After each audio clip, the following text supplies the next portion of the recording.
In episode number 267 of the Reasons I'm Broke podcast, we cover Peach's Super Mario Odyssey Amiibo, some of the interesting stuff it does to Mario, Venom's live-action solo film and how production is started, and then the new TMNT Arcade game that is debuting. All of this and so much more on today's show.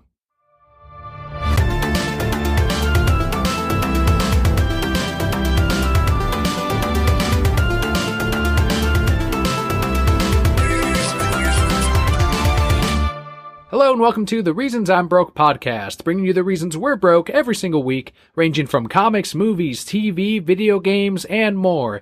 I'm Daniel. Normally I have Kelli on as my host, but she is away. She's recovering on maternity leave. She will be back in 4 or 5 episodes. We'll see how she recovers. And a huge thanks to all of you for checking in on her on Twitter and for the Brokettes that are filling in on all these episodes. We've had 2 guest episodes so far in this string of I gotta call it something. I need Kelli to be on so that we can figure out a name. But today's guests have been on the show before. If you are new to the Reasons I'm Broke podcast, welcome to the show. Every episode is someone's first. Today's guests, if you're not familiar with them, they are YouTubers. They do streams on Twitch. They have been on the show, as I mentioned. They are the Lazy Gaming Guys, and I've got 2 of them today, 2 of the 4 members. And I've got Scott and Julian. Welcome back to the show, guys. Hello. So glad to be back. Unfortunately, Chirpy couldn't be here with us today. And nor could Jock. I'm glad I got half of LGG, so this is half as good as an episode of Lazy Gaming Guys. Yeah, it's about our normal stream episode. Yes, maybe Chirpy's there. So let the listeners know real quick, what kind of videos do you do on YouTube? Well, the usual videos that we do are streams right now. Mm-hmm. And that can range from, we're currently going through Destiny 2. Mm-hmm. And also just most of the time I end up just trying to figure out a random obscure game to just kind of stream and introduce people to. Mm-hmm. Yes. Try and broaden people's horizons with that.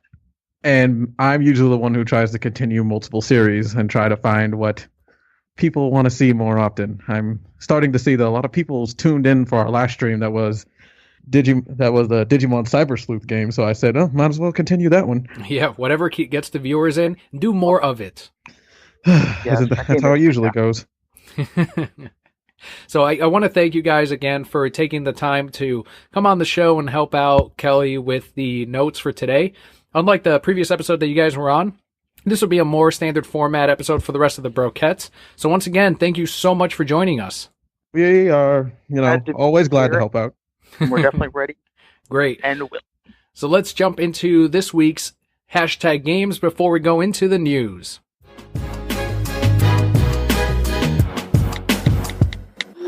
So to anyone unfamiliar with the hashtag games, these are sometimes daily, sometimes weekly, sometimes monthly games that we put up on Facebook and on Twitter. And that's Twitter at Reasons I'm Broke, Facebook.com/The Reasons I'm Broke. And we have a couple of hashtag games this week. And if you guys thought of some during, definitely jump in. The first one was hashtag Make a Book Spooky. My entry was Spleen Lantern Rebirth. Yes. And that was good. I'll throw one back at you with My Little Pony, Friendship is Death. Oh, really? All I got was Scream Titans. That's not bad. That's actually not bad at all. Scream Titans. We have a couple of entries here if you guys want to read them off. Okay, I guess I'll read the first one off. Matt from Facebook put Axeman Crisis on Infinite Afterbirth. Yeah, he had 2 of them. And that's Matt from the Super Side Up podcast. Always a great contributor to it. Also, The Amazing Spider-Man. That was given to us from Bobby from Facebook. I'm guessing he didn't like the movie, or he doesn't like the current book by Dan Slott, and it's random $9.99. I'm sure we'll hear what he thought on Twitter. Oh, I'm sure. Because I will join him in the fact of not liking the last 2 Spider-Man movies. They were kind of... You didn't like you didn't like Amazing Spider-Man 2 or Spider-Man Homecoming? Oh no, I love Spider-Man Homecoming. I didn't like the Amazing Spider-Man movie. Is my mistake. Don't get me wrong. Homecoming was good and all. It was all right. Last 2. You said the last 2. I kind of forgot that Homecoming. I'm sorry. I'm sorry. I forget Homecoming sometimes because it felt more like a Spider-Man featuring Iron Man movie. And it was still good. Could have had a little less Iron Man if you ask me, but still good. Next hashtag game was hashtag mix up and ruin 2 films. My entry was The Notebook on Elm Street. I think that would actually improve both. Yeah, The Notebook actually, on Elm Street? especially the Notebook.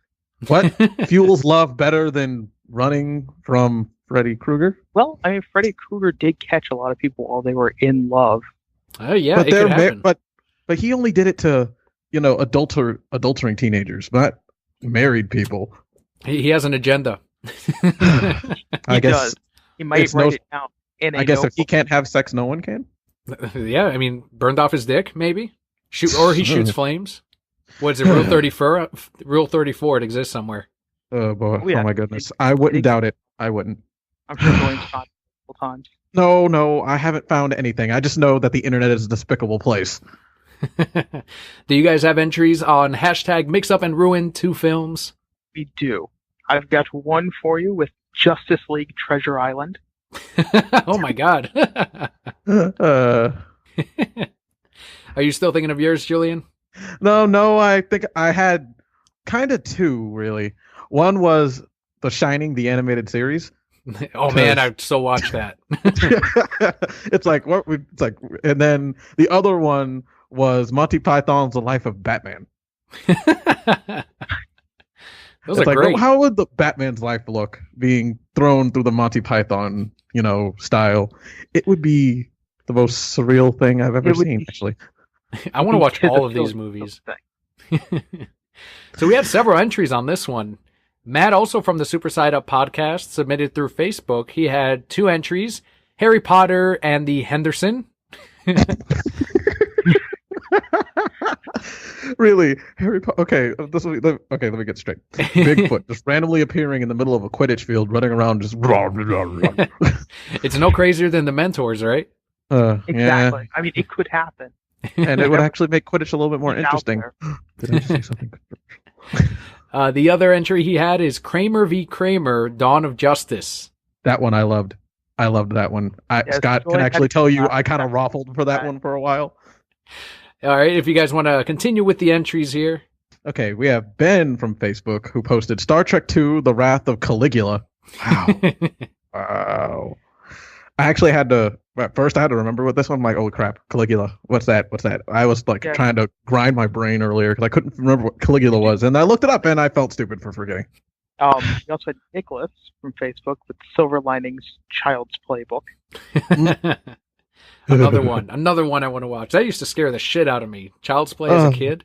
Well, I didn't watch it until I was a teen, and then I'm like, it's okay. I mean, well, it lucky didn't scare you. me, but I loved it. Well, lucky you. That did not help my fear of animatronics and realistic looking figures and stuff. Julian has It's a slight spooky. fear of these kind of things. Yeah, It's like, freak out. Take him to Hall of Presidents at Disney. I will not freak. Okay, 1, that's closed right now because the president's horrible, and 2, I will not freak out from that. But there was this one part in Pirates of the Caribbean where this guy had dangling his foot over the bridge, and it was kind of wet and humid in there, so it's like water could accumulate on it, and I'm afraid it'd drip off, and it's like dirty, and like no, don't touch me. And So now I know when you come back down, we got to go on Pirates. Yeah, just make him sit on the right hand side. That's where it happens. That's where the magic happens. And also, if you really want to get me, make sure I sit on any good. I don't sit in the middle of Haunted Mansion because pretty much Haunted Mansion does kind of freak me out a little bit. No I'm shit, not gonna really? lie. Which parts? Yeah, it's pretty much that graveyard scene in the end where the freaking head pops out every single time. I know it's coming. Yeah. I know it's coming, but it still scares me every single time. It angers me. Oh, I can't wait. I can't wait to see this. Disney is just full of landmines of scare for Julia. Yeah, but for some strange reason, I was never freaked out by the ones in any of the stuff in Universal. Understand? How does that work? I don't know. Maybe Maybe you were kind of freaked out when we went on Kong Skull Island. You sat right Okay. behind the animatronic driver. Because his neck would move weird, and I could see the stuff. I swear we saw some of the freaking stuff moving around. You could see how fake it was. It was so creepy. Did you go on the new Kong Skull Island where the people scare you in line? Yeah. Freaked out as soon as he found out that they were in the line. They shouldn't have told me. Absolutely magic. Because our friend who works there, shout out to Robert, that cartoonist. But yes, he worked there, and he told me about it before we got on, and like literally that was his downfall right then and there. Because pretty much I'm like clinged on to him the entire time. It's like, and then they did it.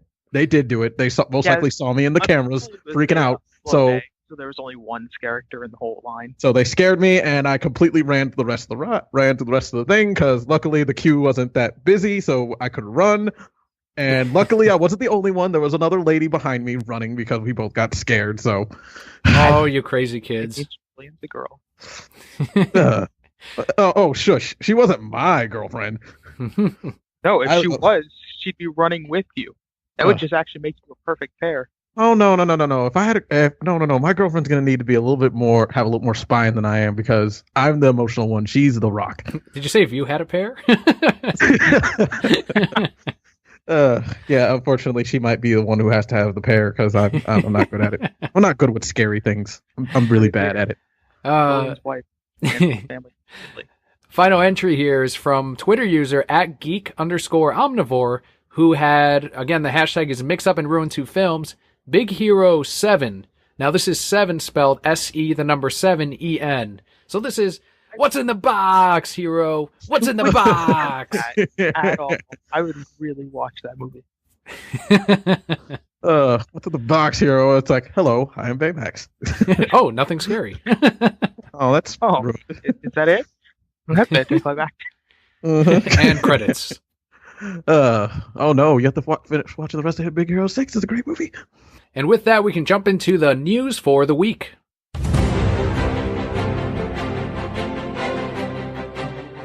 Perfect. Okay. So, you want to go, Scott? Yeah, let's go ahead and start with the Peach Amiibo. Has an interesting little bonus. We now learn some more about the skeletons in Mario's closet by learning that he has a wedding dress in his.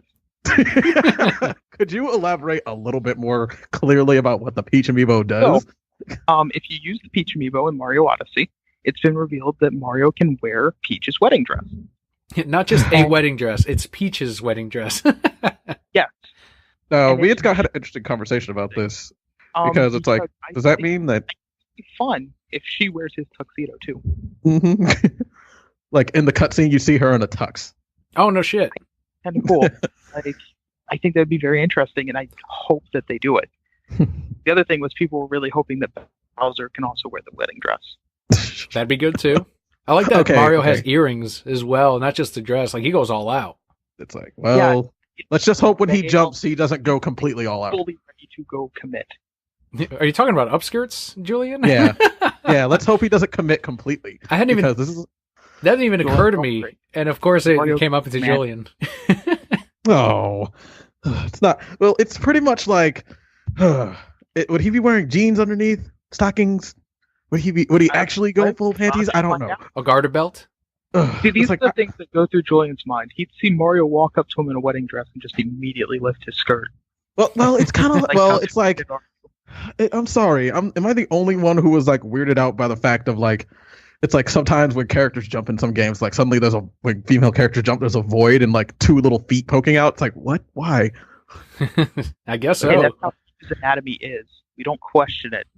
But why? At least you see Peach and Bloomers and frickin' Melee. So don't ask how I knew that. Unfortunately we all knew that. We all had that moment where we're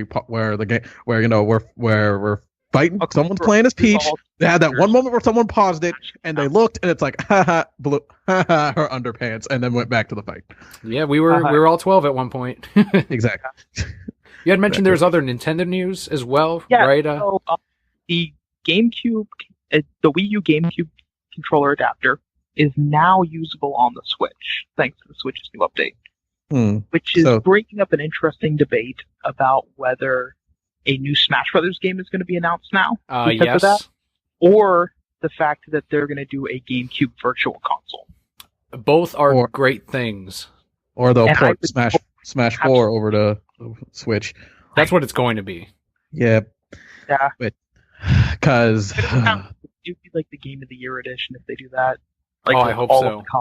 All all of the DLC characters. Oh, good. Oh, goody. And then all that money I spent down the drain. Well, it'll be kind of like how they did with Pokken Tournament. Exactly. Pokken Tournament EX with all of the extra characters, extra content. I wish. Part of me wishes they would do the same thing they did with the Wii and let you migrate data to it, and then it would make me feel a little less bad about it. The fact that they're doing Mario Kart 8 Deluxe, Pokken Tournament DX, and stuff like that does bring a lot of credence to the fact that it would be Smash Brothers from the Wii U on there, because of the fact that's what they're doing a lot with Switch titles right now. Is they're just Wii U titles with a lot of enhancements, extra content, so DLC content. Because Mario Kart 8 had all the DLC content, plus you also had the Inklings and stuff like that. So it could be that it's Smash Brothers with all the DLC, all the new characters, plus new characters that are exclusive to the Switch version. So, Scott, question. So, would you expect them to hope, because you know that we are both big JRPG fans. Do you expect them to port Tokyo Mirage Sessions over to the Switch as well? Because I want that. I would love to have Tokyo Mirage Sessions over on the Switch, especially with all the DLC content. Yes, and then also Yoshi's Woolly World wouldn't hurt either. I love that game. Yoshi's Woolly World I could give or take, since it is available on the 3DS as well. But the 3DS version isn't the same. It is. Yeah, we have the Yoshi 64 version of Yoshi's Woolly World coming out soon or later. But I want the one that I was playing, that I played all that data on. I loved that game. It was so much fun and colorful, and all the different Amiibo skins I had on him. He did not actually use his green skin the entire time I played that game. Maybe in the beginning, but as soon as they gave me Amiibo support, I had him like in a Samus suit and a Mario thing. Sadly, can't make him look like Pikachu, which is disheartening. I think they're going to start bringing over a lot of Wii U titles because the Wii U didn't sell all that well. Mm-hmm. And it's not our fault. This would be the first way they're playing these games. Yeah, plus they'd be making up their money a lot on some of the development costs for these Wii U games that didn't sell quite as much as they wanted. And if Nintendo knows anything, it's they know how to make money. They're like the Disney of video games. Yes, pretty much. Stuck in their own brand, can't escape. And that's the whole thing, is to your point, by putting something like Mario Kart 8, where it's like, it was a big title, it's a title that they know is going to sell, but the Wii U didn't sell well as a whole, so it didn't sell well on the Wii U. Now, just by porting it, adding all that DLC stuff, maybe one or two extra characters, they can put in a little bit more effort and get a lot more returns from it. Seems like an easy fix, yeah.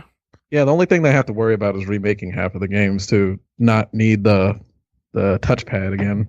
Need the touchpad because to be honest, if they did port Star Fox Zero over to it, I'd actually consider playing it more often, because I did have the hardest time trying to look at it on the screen, use the gamepad controls. They would have to completely redo the controls for it, which I don't think they'd be opposed to, but I don't know if they will. Well, I think pretty much if you just play that standalone mode of the Switch with just the screen mobily with the controls the way they were. Yeah, well, unless they just put everything onto the screen and stop messing around. Yeah, I just wanted traditional controls on Star Fox Zero. I want to play it how it should have been before Shigeru Miyamoto came in, and this is a story from the development team. Like, he came in and he's like, why don't we get some motion control from the Wii U controller into this game? And they're like, okay. And that's why it's rough. It doesn't work. I don't like playing it. Yeah. I never got used to it. And Star Fox is my favorite franchise from Nintendo. I'll play every one of those games, and I did. But thanks to Bobby, he's like, you're going to want to play this before you buy it, because trust me, it is unplayable. And I beat it, but not without the help of my brother. I'm like, dude, I need you to control the ship, and I need to just fire, because this is unplayable on this final level. I know one of my other friends who lives in Houston, he got it, but I don't know if he actually beat it or not. I'm not sure. Like, actually, did he get it? I'm not sure. I can't remember. I think he was complaining about it. Just like Star Fox 64 or something like that, with just a joystick and some buttons, it'd be great. That's all we need. That's all we needed, but we gotta get that gimmick used. Gotta get that gimmick used. That's why I had the hardest time with Twilight Princess on the Wii. Yep, same here. And that's why I ended up just sticking with the GameCube version. Well, and also version was the best-selling version. And also, it's like, oh, Link's left-handed. I should be able to do this fine. No, we're going to flip the entire game and make it for right-handed people. Funny story about that. Playing through that game as a child was one of the hardest things because I was using the GameCube version is what I owned, but the strategy guide I had was for the Wii version. So everything that was right was actually left. It took a while to figure out that everything is flipped around. So as I'm looking at maps trying to figure out where to go, they're telling me go right. I'm like, no, there's a wall there. I can't go right. And trying to reverse engineer these directions and instructions in order to figure out how to beat that game. Hey, Scott, so pretty much it was just like playing Mad Space from Sonic Adventure 2, where you have to re-engineer the entire freaking stage just to figure out where the stupid Chaos Emeralds are. Yeah.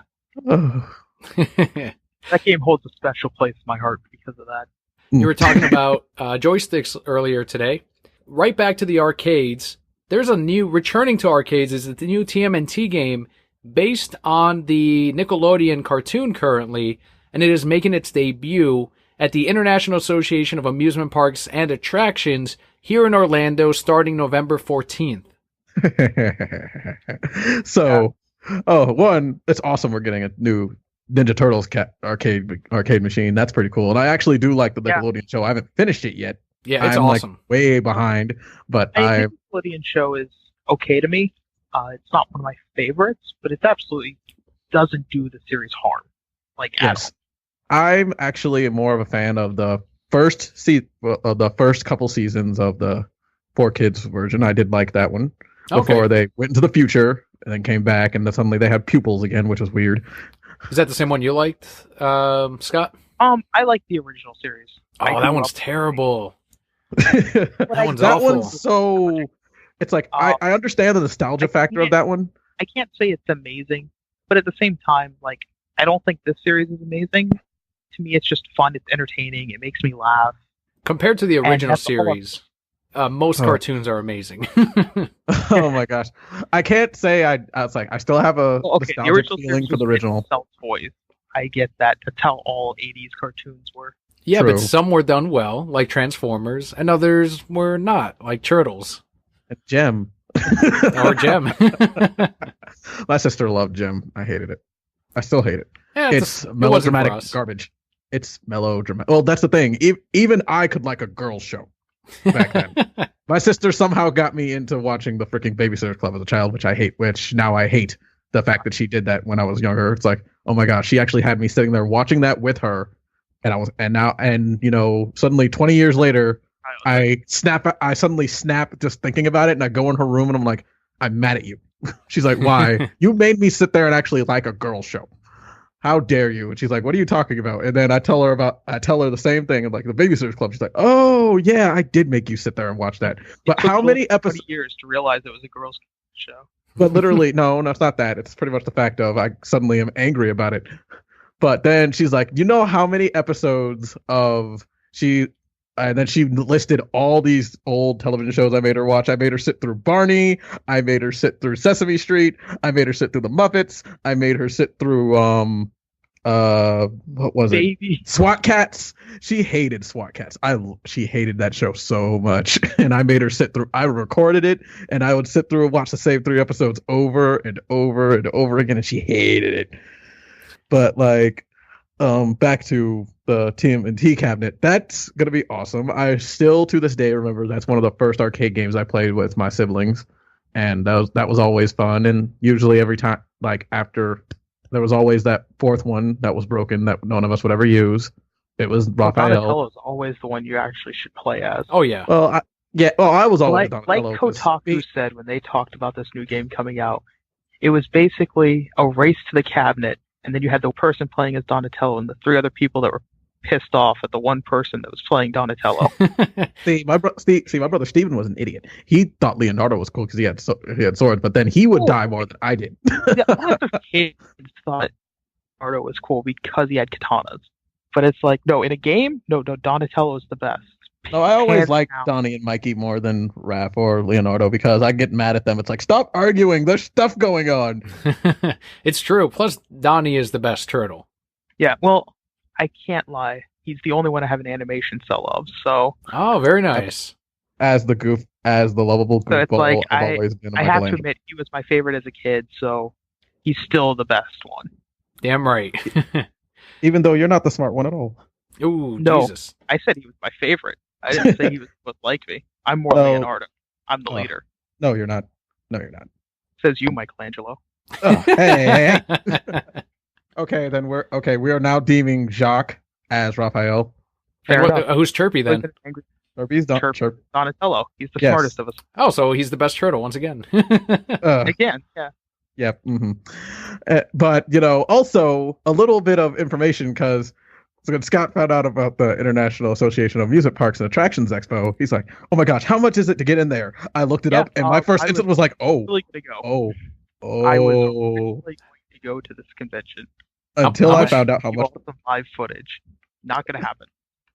How much is this thing? The door price to get in as a non-member of the IAAPA, there we go, is $395. Oh, fuck. For the whole weekend? For the whole weekend. All right, well. And then that's like counting some basic stuff, and then getting a press pass for it is impossible. Yeah. I went through all this information. I imagine you'd have to be someone like theme park related. Yeah. Well, yeah, there's some or amusement related. Like out there. I'd have to start an arcade to be able to get into that as a press. Oh, you amuse people on YouTube. See, that should be enough for them, but I guess it's not. And you attract people to your channel.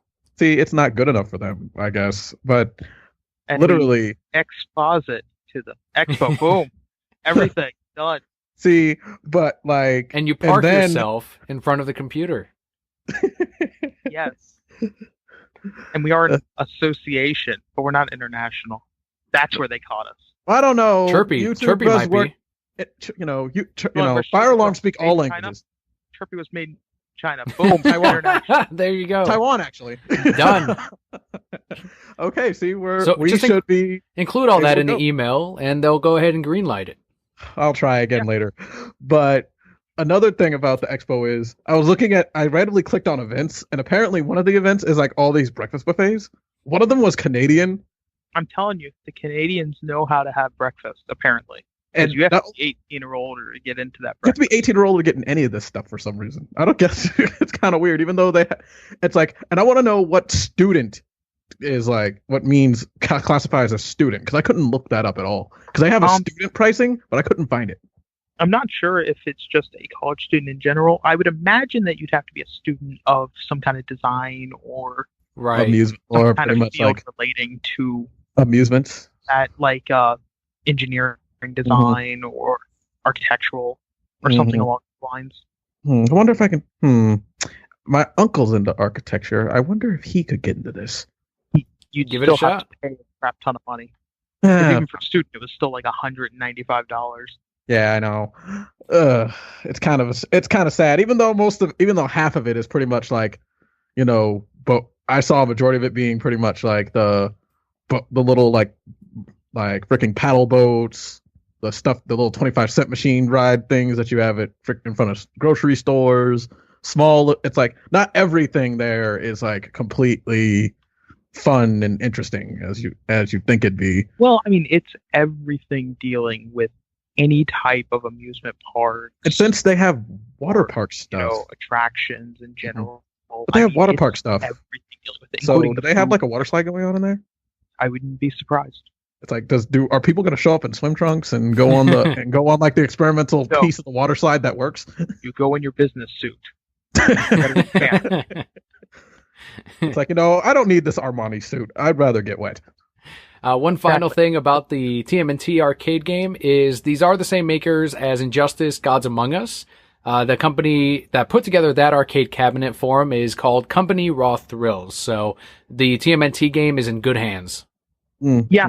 Because I love the first Injustice: Gods Among Us. They're promising some big things with it, and that it'll kind of revolutionize the whole 4-player beat 'em up. So I'm really curious to see what it's going to be like. That's a very I'm lofty. really hoping that it will show up at some kind of Dave & Buster's or something, because I can't really think of any other arcades around. Well, you have ones at Disney. Yeah, there you go. Hopefully they'll show up. Speaking of revolutionizing, it sounds like the world of comics, or at least the manga, there's a company trying to change things on that end. Yes, thanks to Square Enix, who most people actually would not realize actually does sell manga. I forget that a lot, actually. Series like Full Metal Alchemist, if you've heard of that. Yep. Are working on a VR manga adaptation of a series called Tales of the Wedding Rings. And this is under the Project Hikari title. And I should also admit that this is just the first part of it. It's kind of a demo for what Project Hikari will be in the future. They just decided to use Tales of the Wedding Rings. With this, what it is by using the VR features, you can actually see the panels a little bit better, essentially, as if you are there in the panel.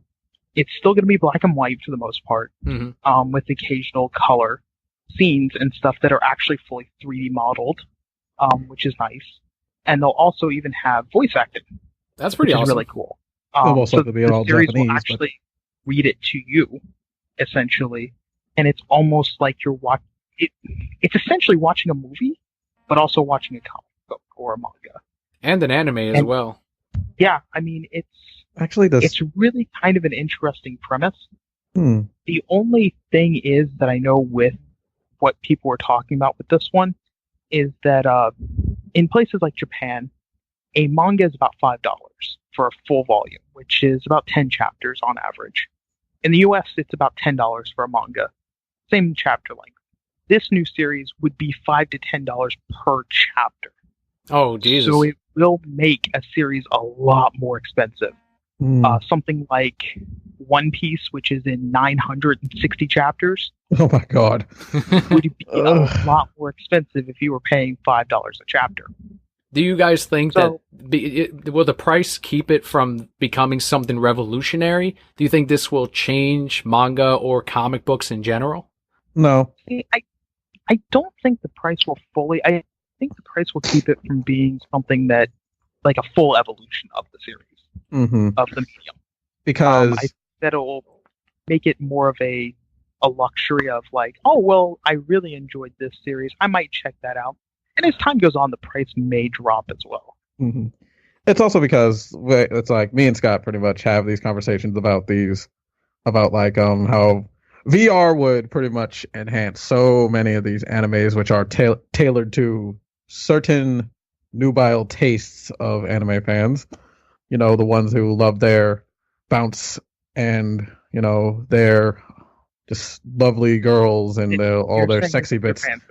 Yes, all the fan servicey stuff. VR would help all the fan servicey stuff pretty much. And like, to be honest, this is just a gateway to opening up that to, I think it would also help action series. I mean, it would be kind of cool watching Dragon Ball Z happen right in front of you. Yeah. Oh my gosh, I should do that with My Hero Academia. Like, that would be cool. One thing though, with speaking on this and how it is kind of an evolution of it, one of a Kickstarter project I looked at a while back was an e-manga. Okay. And what this was a physical book with a manga cover. When you opened it up, it's two tablets, essentially, one on each side, that would be the manga. And as you flip through, it was actually changing the pages, just like you were flipping through an actual series, but physically on your shelf. And it would allow you to change languages, hear the audio dialogue if you wanted, and stuff like that, all kind of in a book form. And I think that would be kind of cool. And you could also have one whole series, you know, maybe 10 or 15 volumes of a series just in one volume on your shelf that you could read at any time. Yeah, that's kind of cool. I think maybe you guys maybe feel the same way because you grew up in the same type of medium, but I think I'm always going to prefer the physical, just flip the pages in front of me and go at my own pace. No voice acting, no motion. Like, it seems like that'd be a nice treat to try out once or twice, but the luster would wear down pretty quickly. It'd be like, what's the point of anime at that point? What's the point of animating it at that point? For a few series, I could see it being something like, oh yeah, I'd buy that. But most of it, not so much. And even in those series, it would probably just be a few select chapters that I'm like, oh yes, I want to see this in 3D. It's like, I'd say pretty much essential chapters of certain things. Like, let's take One Piece. You know, the fight between Luffy and Lucy. Lucci. Whatever. Whatever. You know what I meant. The freaking Water 7 fight. That would have been interesting. Yeah. I mean, there's some fights. Even in something like Dragon Ball Z, like watching Goku take on Vegeta the first time or something like that would be kind of cool. That'd be cool. The Even though games. Yeah. That epic clash at the end. But to your point, no, nothing's going to be just having it physically in my hands and just being able to read it and put it on a shelf and be like, yes, right, it's there, and grab it off. It's good. And also, in my opinion, for comic books, it would be bad. It'd be bad because manga doesn't do it as much as comic books do. But like the 2-page spread, it would just it kind of ruin it for me. Yeah, because some people who hate 2-page spreads that you have to flip on their sides, like I don't really care for it. That it's like me, I have no big problem with it because I get to sit here as long as the 2-page spread is good. It's not just some random pillar of nothing and nothing going on. It has to at least be look interesting enough for me to actually sit there and examine the whole thing, see little details going on in it. But for a digital 2-page spread might not look as good because you have to zoom out because it'd be zoomed out a little bit instead of having it closer and having the full picture the way it's supposed to be. Even a 2-page spread, just that you don't have to flip on its side, like just a normal 2-page spread still looks really awkward in a digital format compared to a physical format. No, I 100% agree. Moving along onto the movie news. So we know that Josh Brolin is making his debut as Cable next year. Well, he revealed that there is actually a multi-picture deal with the character, and this was in an interview with Collider. Julian, if you want to read off the quote here. Okay. All right. The quote is, I think we're not trying to hide the fact that this is the beginning of Cable and absolutely not the end. I think when you're sensitive about how you reveal this character, there's a sense of mystery in it. So then when we finally get into X-Force, you're going to be with this guy full-blown all the time. There's a lot to be revealed. There's a lot... They say there's a lot to be revealed twice. Yeah, he said it twice. Yeah. He said it twice. There's a lot to be revealed. There's a lot to be revealed. But there's 3 more movies to reveal more. And that's what Josh Brolin said. Because as a Marvel fanboy, I have read the X-Force. I didn't read it till I was like a teenager, and it would have been long over with some of it anyway. And it was interesting enough. It wasn't like the greatest thing ever. I'm not really the biggest fan of Wolverine and all those of the experimental people like Lady Deathstrike and all that stuff. I've never really liked any of those characters that much. Even Deadpool, it took like me to become a cynical teenager who likes the fourth wall being broken to actually like him. Yeah. At first, I hated Deadpool. I do like the fact that it is going to be apparently 4 movies he signed on to, starting with Deadpool 2 and then 3 X-Force movies types, or at least 3 other Cable movies. So does that mean we're gonna? Does that mean we're gonna have an X-Men movie? But no, we can't. We've already done the future. So it'll be interesting to see what we can do with Cable. I also really like how he looks as Cable. Yeah, it looks really good. Mm-hmm. It looks really cool. Thank God he's not too Linefeldy. Really look forward to seeing more of this. I never really read X-Force, but I knew of Cable from a lot of Deadpool stuff. Yeah. So it's like I'm really curious to see this. I want to see where it will go, and I'm looking forward to it tremendously. Josh Brolin will make his debut as Cable on June 1st, 2018, so less than a year away. Wow, dang, I didn't... Yeah, not too bad. You kind of forget that it's coming up that soon. Heck, Scott, I'm going to be honest with you. I keep forgetting that freaking, what movie that's coming out next? That Justice League is coming out so soon. And and the fact that Star Wars is coming out literally this year. It's like, wow. Oh my gosh, where have I been? Where have I been with the movie thing? And then there's Thor coming out. It's like, oh my gosh. And then, wow, it's a perfect time to say this. It's like video games, movies. These are the reasons why I'm broke. Yeah. Oh my God. I mean, like, the one person who isn't broke though is Wolverine himself. Yes, with Hugh Jackman talking to the Hollywood Reporter about what he'd like to see kind of in the future for Wolverine. In his quote, he says that he hopes it will be recast. I feel glad to be just part of the legacy of that character.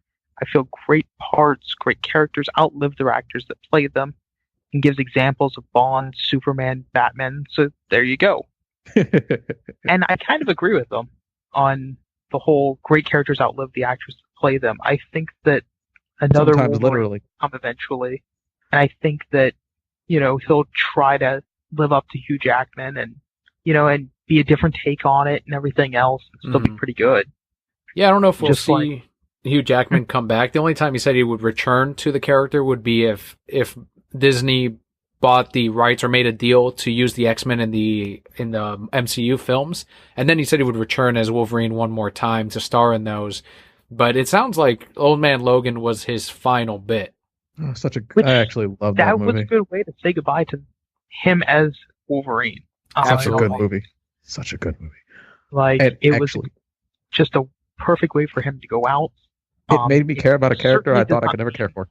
Yeah, it certainly does not mean that we will stop seeing X-Men movies with Wolverine, but we will miss Hugh Jackman as Wolverine. Absolutely. And the future of the X-Men, it's still in the same universe. We've got New Mutants also coming out next year, April 13th, and X-Men Dark Phoenix. Oh, no. And that'll be November 2nd. Oh, no. Oh, no. Okay. And, so that'll be interesting with the Dark Phoenix. I'm curious. Hopefully. I just... the Dark Phoenix plots always make me cringe a little. New Mutants right before the Deadpool movie. I'm sure we'll see Deadpool in New Mutants. There's no way he doesn't show up. Oh, I'm sure. Has to, pretty much. But so I think that'll be a pretty interesting thing. I am looking forward to both of those. I'm more of a Marvel fan, in case fans out there don't get. Yeah, me too. Than DC. So. But my passion, literally, I do like the X-Men, but when it gets to the Phoenix parts, I always get a little bit worried because I've read the original Phoenix stories, all of them. Whenever the Phoenix shows up, usually it's when I'm conveniently starting to read the X-Men again, and it's like, oh boy, Jean's alive again. Let's see what happens this time. Even in the show, even in the cartoon, it got really over, which if you watch it again, it's really over dramatic as hell. Yeah, the question is though, will it be as fun as 90s cartoon? Well, that's the thing. The 90s cartoon, it's the 90s cartoon, the Phoenix stuff was a little over dramatic as well. It's like, Scott, I know, Jean. but that was nice. That was over dramatic. It's like, oh my gosh. I mean, we had a bunch of episodes of going out through space trying to stop Jean as the Dark Phoenix from destroying suns and eating them and sending galaxies into oblivion and junk. I'm like, what's going on here? And then then she dies and then she comes back. Even it's like X-Men Evolution, which I still love that series. That's the best X-Men series ever. It never got to the Phoenix parts. It brought up that was going to happen in the future, but it did not actually do it. It had slight glimpses of it, but it never actually did anything with it because they actually did with it. They actually had teenage Jean become the Dark Phoenix. That would have been a little bit too much because let's give a teenage girl the power of freaking Godfire. No. Oh, come on. I'm sure it would have worked out great. It didn't work out for freaking Emma Frost's little doll chicks. What makes you think it was going to work out for her? And those were 3 girls that didn't really have minds of their own. Before we go into this Venom story, actually, that we talked about earlier, and it is our final news item. This just broke today, and I was just going through and pulled it up, that there is a live-action developed movie for Deathstroke in the works, and this was just broken by The Hollywood Reporter today. So this will star Joe Manganiello, who was contracted to be in the solo Batman film. So this will take place in the DC Extended Universe.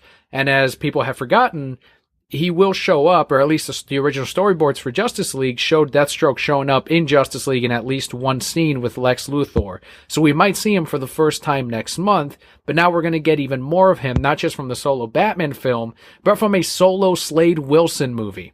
Solo Slade Wilson movie. I'm really looking forward to that, because out of the DC series that I like, a few of them, I love Deathstroke.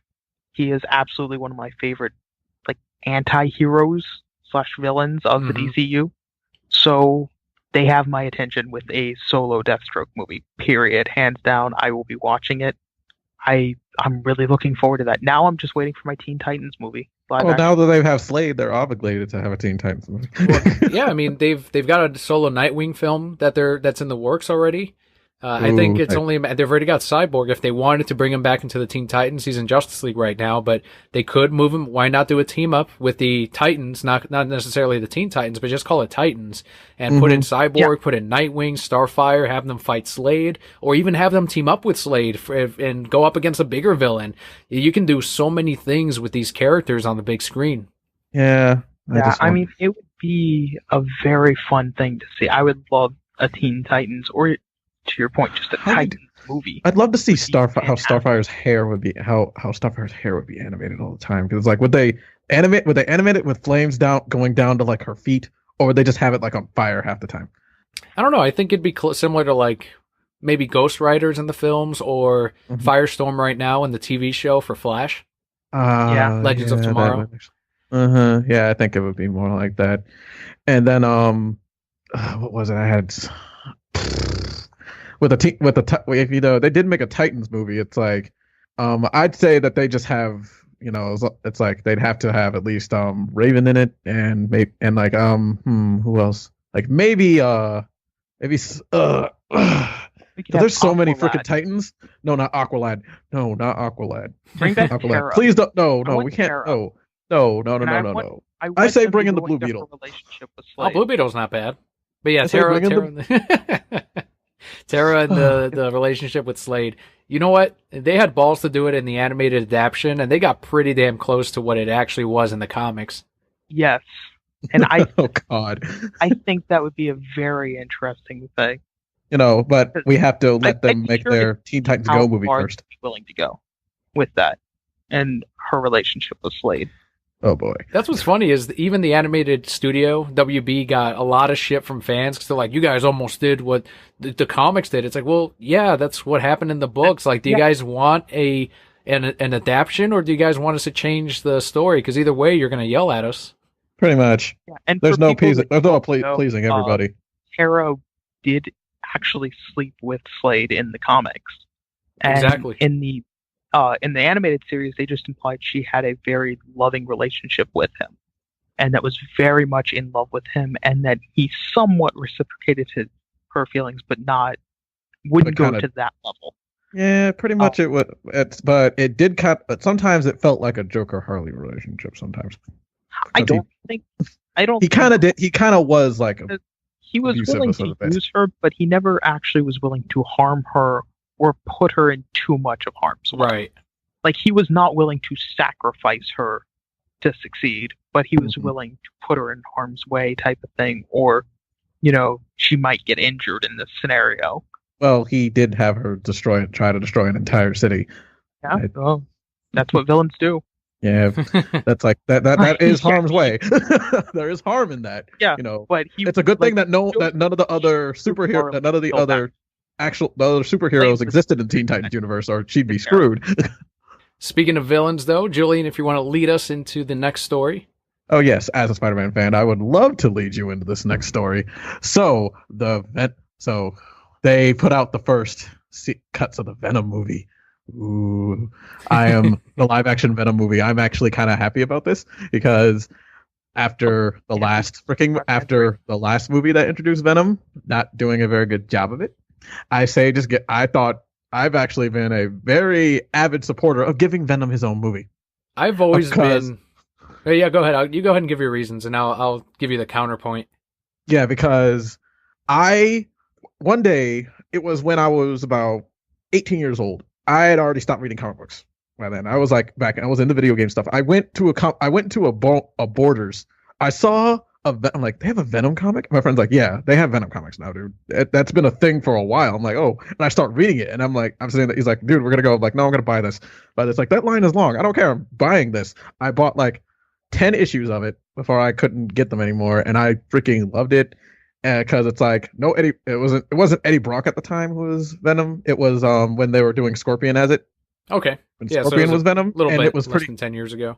It was, yeah. So it's pretty much, and it's right before he became anti-Venom.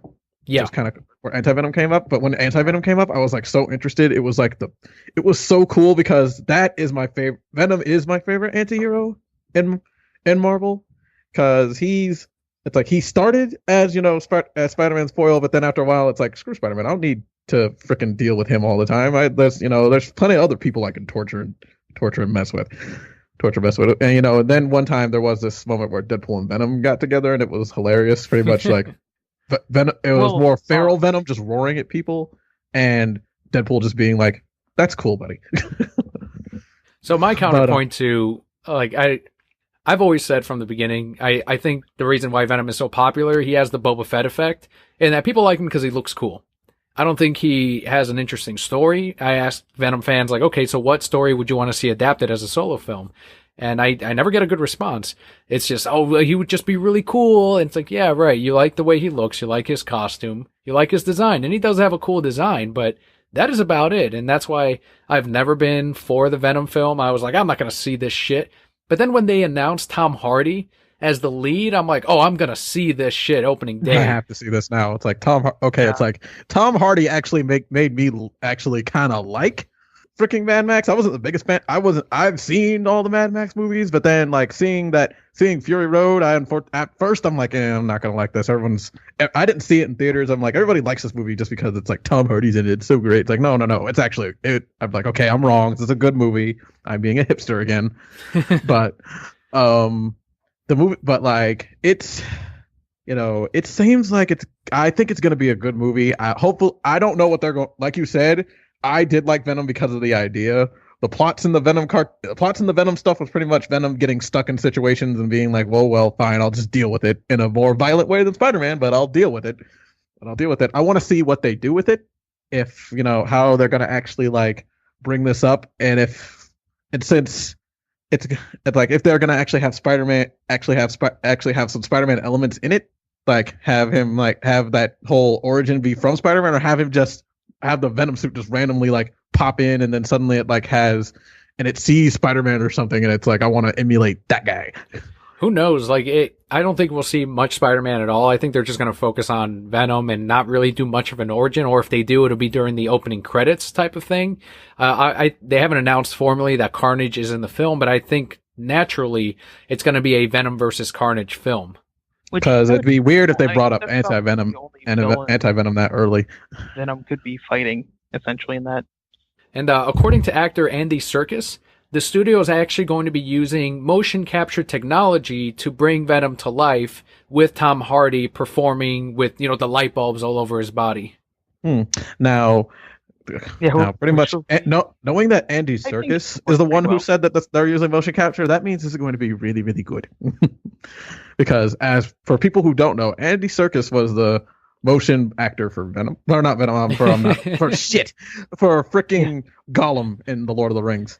Yeah. Andy Serkis was Gollum, and it's like I've seen some of the like freaking of making stuff for Lord of the Rings, the second one anyway, because there's a lot of it. I mean, like holy crap! If you actually go into those huge my friend has like all the freaking like extra shit in all of it. It's like an accordion when he opened it. Well, yeah.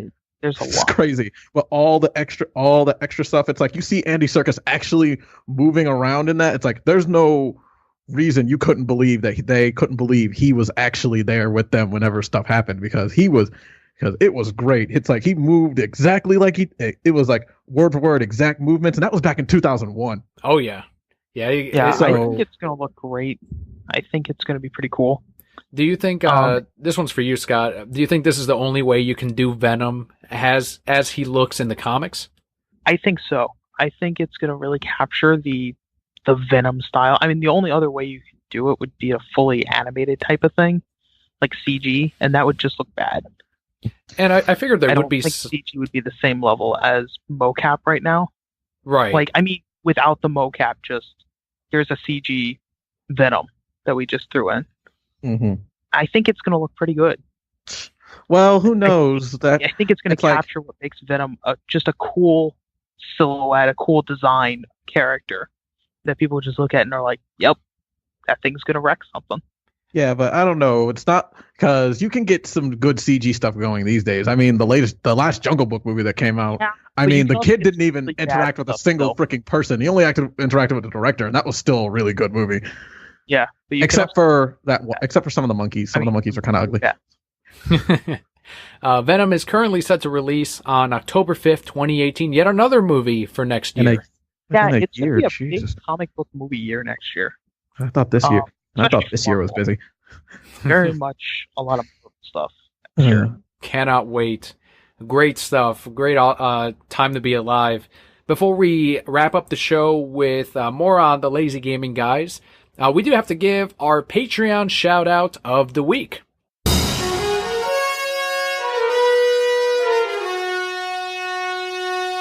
This week it goes. Yeah, go ahead. Actually, if you want to do it, Julian. I'll do this first one because he's one of our biggest supporters. Oh, nice.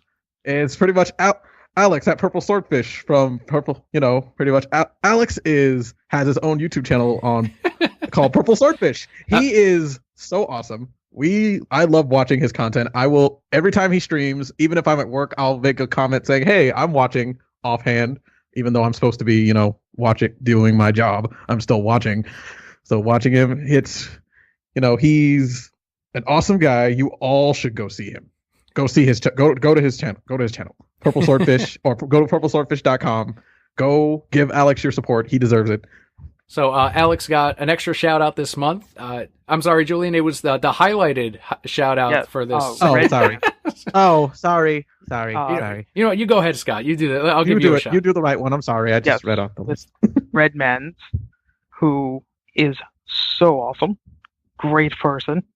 Chirpy would be amazed to be with him. I heard him and Chirpy hang out. Yeah, they do. Whenever they go into place, it's just like everything stops. Is that where Chirpy's been? Hit the jukebox. He's been with Redman's.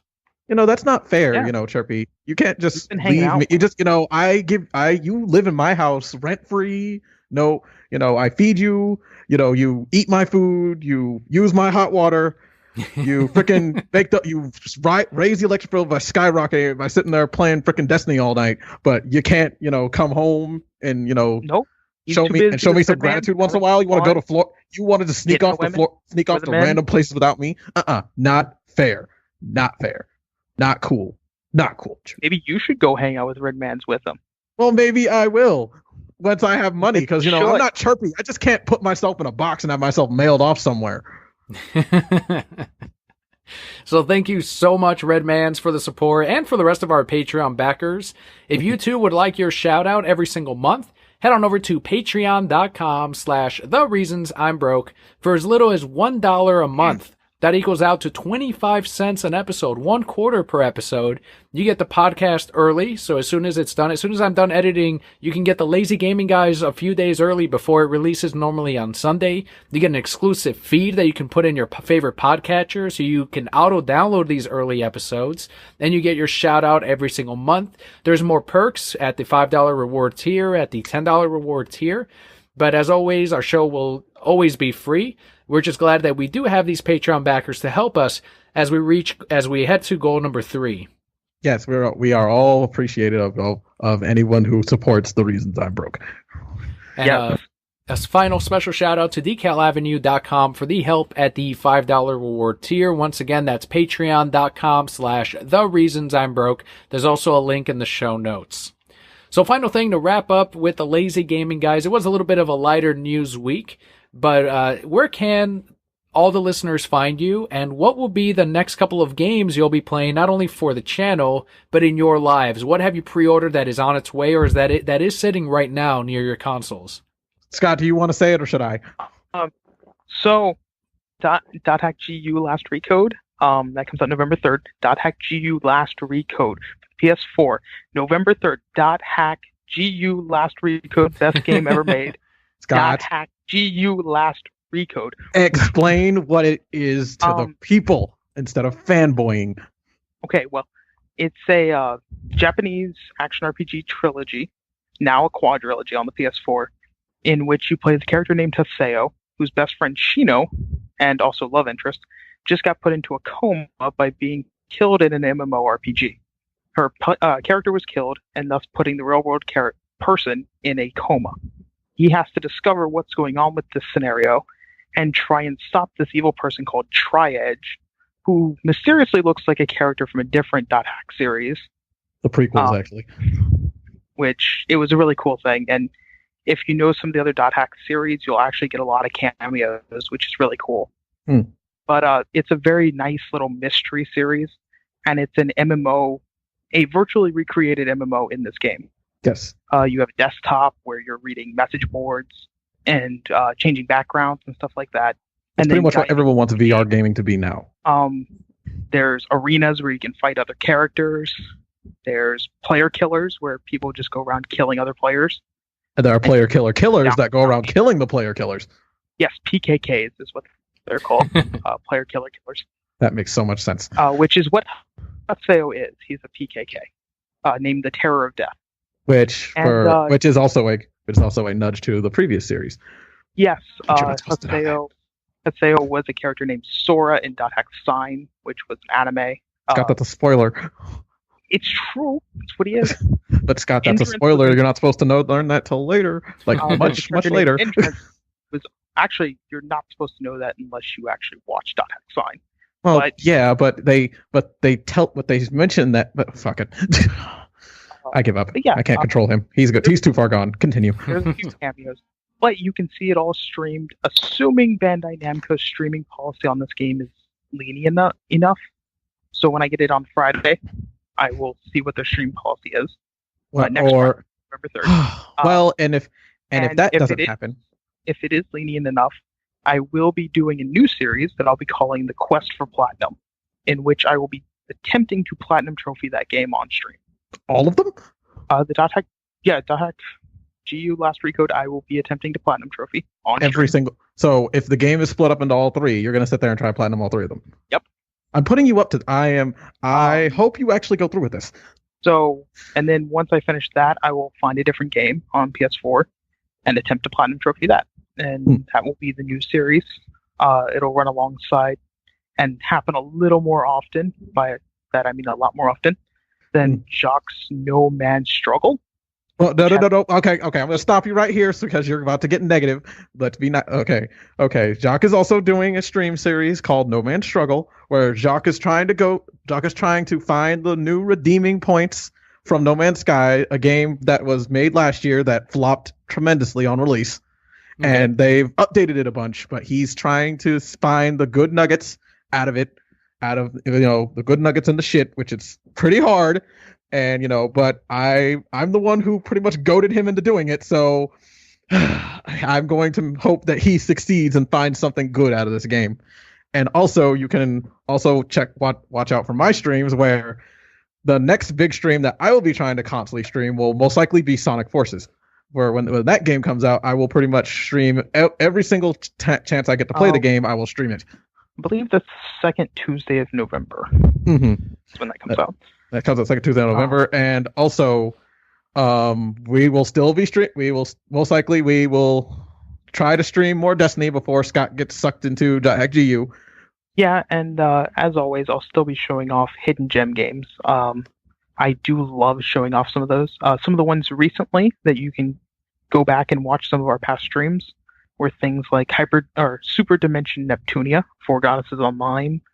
I also did Psychonauts. Blue Reflection is another one. And some pervert games. We did Senran Kagura for a little bit. That's not the one I'm talking about. One Chanbara Z2 Chaos. That's that one. Along with Yakuza Kiwami. Yes. And so also if you're that, if you really like the hidden gems, especially from Japan, definitely check out some of those past streams and look forward to some more. And also, in your future Lazy Gaming Guys projects that we're working on, we are going to actually try to start up our video game podcast again, called The Breakfast with Lazy Gaming Guys. Please do. I always enjoyed it. Because we now have a set schedule for everyone again. Well, mostly everyone. But we pretty much have a set schedule where we can work on. We're going to be able to work on it again. And also, once I get this graphics card from my computer, I should be able to do not only my own post our own post commentaries again, I'll also be able to fix the slight audio issue we have every time we stream Kingdom Hearts. So I can continue by our Lazy Gaming Guys stream of Kingdom Hearts. So I can get the Chain of Memories. Yeah. Scott's gonna do the next one. I'm not gonna do the next one, thank God. Chain of Memories. And Jacques will be doing Kingdom Hearts 2 because he wanted to, and I guess I will just do the other games that no one else wants to do. So where can listeners find you guys? Where do you guys post your channel? What is the exact YouTube address where they can find your future videos of Kingdom of Hearts and the current stuff that's coming out? You said you wouldn't say anything about it this time, Julian. Let it go. He can say whatever. He can say it however he wants. It's okay. Okay. Okay. All right. We are pretty much. It is lazy. Okay. You know. Kingdom of Hearts. Okay. We are found on www.youtube.com /user/lazy gaming guys. Find it. We're pretty much. We also find all our past streams, current streams, projects, some of our old Breakfast Lazy Gaming Guys episodes, podcasts, everything. You can watch me on Twitter. On Twitter, we're pretty much. Scott, do you have the Twitter page on you? I'm having a hard time bringing it up sometimes. Okay, I'll tell you guys. I'll do the honors. Lazy Gaming Guys. There you go. At Lazy Gaming Guys. It'll also be in the show notes. Yeah. So check us out on Twitter. We are active most of the time. Mostly. Especially if something happens, we try to be as active as we can. Yes, Some days are a little more active than others, but if you comment on any of our stuff or reply to any of our stuff, we do try to. If you follow us on Twitter, you'll most likely learn about when what days we're gonna stream and usually the times and when the stream starts. As long as certain people actually get their titles right, they won't have 3 different streams going at once. Awesome. So thank you so much again. Show notes. We'll have the links for the Lazy Gaming Guys Twitter and the YouTube page as well. And I do want to thank you for coming out and helping out Kelli while she's recovering from maternity leave, and for making this episode possible, because without the guests, I wouldn't do a podcast with just myself. So thank you guys so much for being on the other end of this and for doing a format that's different from what you guys are used to. Yeah, I know me and Scott are completely different from your usual. Just wish Kelli a speedy recovery. And yeah, it was a lot of fun still. And also, I finally get to tell you congratulations in person. Yeah, thank you. Yeah, we're very happy. I see. It's pretty much. I've been following all the Twitter and Facebook posts and everything, and it's been nice to see you. It's been nice to seeing that you all are adjusting very well to the baby. Yeah, thank you. We're doing a lot better than I thought it would be. I always make these things up and build myself up to it being the worst thing or something terrible. That way I'm prepared. I don't want it to be like, it'll be easy, and then I'd be really miserable. But now I'm like, you know what? It's not that bad. There's the stuff they tell you, the baby pees on you, and everything that they say happens. How many times does that happen? Scott, don't stop being negative about babies. I've lost count on being christened, but I'm still disgusted by it. So that means I'm not defeated yet. That's always a good thing. Don't let the baby win. Don't, Scott. Scott, stop. That's right. I told you don't bring up your weird feelings towards babies on the podcast. So thank you guys. All they do is pee and cry. They're babies. You know what? Babies. Sometimes you do that too. Exactly. All you do is pee and bitch and moan about things. No, I'm not Jog. No, both of you do. This is why I'm the leader, because I have to do everything. I have to be the adult when neither of you want to be. Well, once again, guys, thank you so much for coming on the podcast. Let them know, Brokeheads, what you thought of the show at Lazy Gaming Guys. Head on over to youtube.com/LazyGamingGuys and give them your support. Give them a follow, because they're personal friends of Kelli and I, friends of the show, and of course, fellow Brokeheads that came out and helped out on the podcast. So once again, at Lazy Gaming Guys, youtube.com/LazyGamingGuys. Scott, I will see you very soon for one of our regular Chili's nights, and that's always how we catch up. And Julian, whenever you come back down to Florida, I'll be happy to hang out again.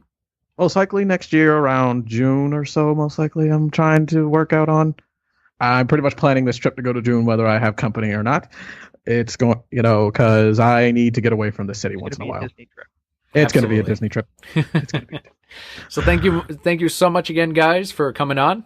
You're welcome. Anytime. We are sorry that we made your podcast a little more unprofessional. Oh no, this is great. I love it. I love it. It's just missing Chirpy. Next time we'll bring everybody and Chirpy, and also Scott. What's that thing that we do that we usually do on here? Not argue. There we go.